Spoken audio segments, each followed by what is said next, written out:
சுவிஸில் வரி விதிப்பு விகிதங்கள் பல கண்டோன்களில் மாற்றம் செய்யப்பட்டுள்ளது என்பது உங்களுக்கு தெரியுமா? ஆம், அதற்கேற்ப உங்கள் வரி படிவங்களை சிறந்த வரி ஆலோசகர்களாக நிரப்பி அதிக வரி விதிப்பிலிருந்து விடுதலை பெறுங்கள். மேலதிக ஆலோசனைகளுக்கு இப்பவே PR த்ரோய்ஹேண்ட் GmbH நிறுவனத்தை அழையுங்கள். 44 85 13 133.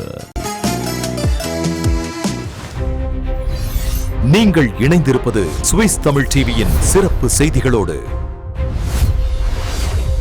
Hi, welcome to Swiss Tamil TV. அன்பான சொந்தங்கள், மற்றும் ஒரு சிறப்பு செய்தி பகுதியில் சந்திக்கிறதுல ரொம்ப சந்தோஷம். இன்னைக்கும் சுவிட்சர்லாந்து சம்பந்தமான மிக முக்கியமானது பல விஷயங்களை ஒரே பார்வையில் பார்க்க போகிறோம். பிராந்திய வாக்கெடுப்பு சம்பந்தமாக என்னென்ன விஷயங்கள் இருந்துச்சு, என்னென்ன பிரச்சனைகள் இருந்துச்சு, அதுக்கான தீர்வுகள் கொடுக்கப்பட்டிருக்கா இல்லையா, மக்களவை வாக்கெடுப்புகள் எந்த முடிவோடு இருக்கு அப்படி என்பது சம்பந்தமாக ஒரு முழு பார்வையா பார்க்கலாம். சுவிட்சர்லாந்தில் 2026 ஆண்டினுடைய முதல் கட்ட மக்களவை வாக்கெடுப்பு எடுத்துட்டா தேசிய அளவிலான முக்கிய பிரச்சனைகளுக்கும் பிராந்திய அடிப்படையில், அதாவது கண்டோன்கள் அடிப்படையில் இருக்கக்கூடிய பிரச்சனைகளுக்கும் தீர்மானமாகத்தான் எடுக்கப்பட்டிருக்கு. அதாவது குறைந்தபட்ச ஊதியம், சாலை வகு கண்காணிப்பு கேமராக்கள், சுகாதார காப்பீட்டு கழிவுகள், சம்பள குறைப்பு தடுப்பு, அதோட பொது போக்குவரத்துக்கான நிதி, இப்படி பல்வேறு விஷயங்களை வாக்காளர்கள் தங்களுடைய வெளிப்படையான கருத்துக்களை வாக்கெடுப்பு மூலமா வெளிப்படுத்தி இருக்காங்க. முதல்ல ஜெனிவா கண்டோன்ல இருக்கக்கூடிய பிரச்சனையை எடுத்துக்கிட்டா மாணவர்களுக்கான ஒரு பிரச்சனை. அதாவது மாணவர்களுக்கு குறைந்தபட்ச ஊதியம் கோடை கால வேலையின் போது வழங்கப்பட வேண்டும் என்ற முன்மொழிவுக்கு 60.6% மக்கள் ஆதரவு தெரிவிச்சிருக்காங்க. 25 வயதுக்குட்பட்டவங்களாகவும் சுவிட்சர்லாந்தில் இருக்கக்கூடிய அங்கீகரிக்கப்பட்ட பயிற்சி இல்லைன்னா கல்வி மையத்தில் சேர்ந்திருக்கக்கூடிய இளைஞர்கள் ஜூன் 15 இருந்து செப்டம்பர் 15 வரைக்கும் அதிகபட்சமா 60 நாட்கள் வேலை செய்யலாம். இதை கோடை வேலை அப்படின்னு வகைப்படுத்துறாங்க. இப்போ இந்த காலகட்ட வேலைகளுக்கான ஊதியம்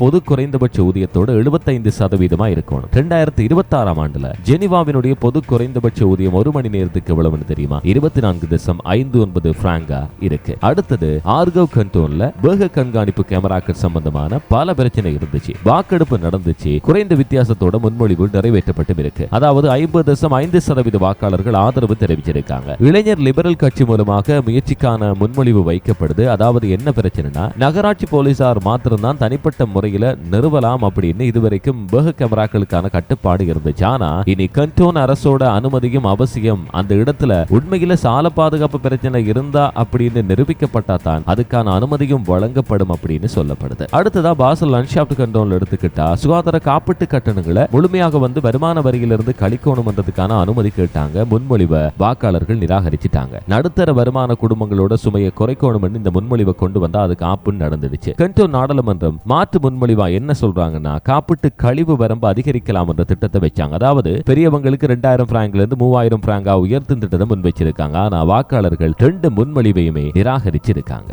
அடுத்ததா டிசினோ கண்டோனுக்கு வரலாம். அதாவது வேஜ் டம்பிங் என்று சொல்லக்கூடிய சம்பள குறைப்ப கட்டுப்படுத்துற நோக்கில ஒரு புதிய சட்ட முன்மொழிவு வைக்கப்பட்டிருக்கு. இந்த சட்டப்படி பார்த்தா டிசினோவில செயற்படக்கூடிய நிறுவனங்கள் ஆண்டு முழுவதுமா கையெழுத்தான இல்லைன்னா முடிந்த வேலை ஒப்பந்தங்களை கண்டோன் அதிகாரிகளுக்கு ஒப்படைக்கணும் என்று சொல்லப்படுது. அதுல ஒப்பந்த வகை இருக்கணும், வேலை நேரம் இருக்கணும், சம்பளம், பணியிட விவரம், பணியாளர்களோட வயது, கல்வி, குடியுரிமை, இப்படி பல தகவல்களும் கட்டாயம் வழங்கப்பட வேண்டும் என்று திட்டமிடப்பட்டிருக்கு. இந்த சட்டத்தை மீறினீங்கன்னு வச்சுக்கொள்ளுங்க, 5000 பிராங்க் வரைக்கும் உங்களுக்கான அபராதம் விதிக்கப்படும். இருந்தாலும் 56.2% வாக்காளர்கள் இந்த முன்மொழிவுக்கு எதிராக வாக்களிச்சிருக்காங்கன்றது ரொம்ப முக்கியமானது. அடுத்த கண்டோன் ஷபாவுசன் எடுத்துக்கிட்டா பொது போக்குவரத்துக்கான நிதி சம்பந்தமான திட்டம் பெரும்பான்மையாக ஏற்றுக்கொள்ளப்பட்டிருக்கான்னு பார்த்தா ஏற்றுக்கொள்ளப்பட்டிருக்கு. 65.6% வாக்காளர்கள் ஆதரவு கொடுத்திருக்காங்க. இந்த திட்டத்தின் மூலமா ஷபாவுசனோட சேர்ந்து அதுக்கு அருகில் இருக்கக்கூடிய நோய்ஹாவுசன் ஆம் ரெயின்ஃபால் நகராட்சியும் அதிக பயன் எடுத்துக்கொள்ள போறாங்க அப்படின்னு சொல்லப்படுது. அதனோட சேர்த்து கிராமப்புற பகுதிகளுக்கு நன்மை இருக்கு. அதாவது பிராந்திய போக்குவரத்து சேவைகளுக்கு கூடுதலா 2 மில்லியன் பிராங்க் நிதியும் வழங்கப்பட போகுது. அடுத்த கண்டோன் சொலத்தோன் எடுத்துக்கலாம். குடும்பங்களுக்கு வழங்கப்படக்கூடிய குழந்தை மற்றும் கல்வி கொடுப்பனவு சம்பந்தமான ஒரு முன்மொழிவு, அதாவது இந்த கொடுப்பனவுகளை உயர்த்தோனும் என்று கொடுக்கப்பட்ட முன்மொழிவும் வாக்காளர்களால் ஏற்றுக்கொள்ளப்பட்டிருக்கு. 59.1% மக்கள் ஆதரவு தெரிவிச்சிருக்காங்க. இதன் மூலமா மாதந்தோறும் வழங்கப்படக்கூடிய குழந்தை கொடுப்பனவு 215 பிராங்கிலிருந்து இது 230 பிராங்கா கிடைக்கும் அப்படின்னு சொல்லப்படுது. கல்வி உதவித்தொகைகளும் அதே நேரத்தில் உயர்த்தப்படுது.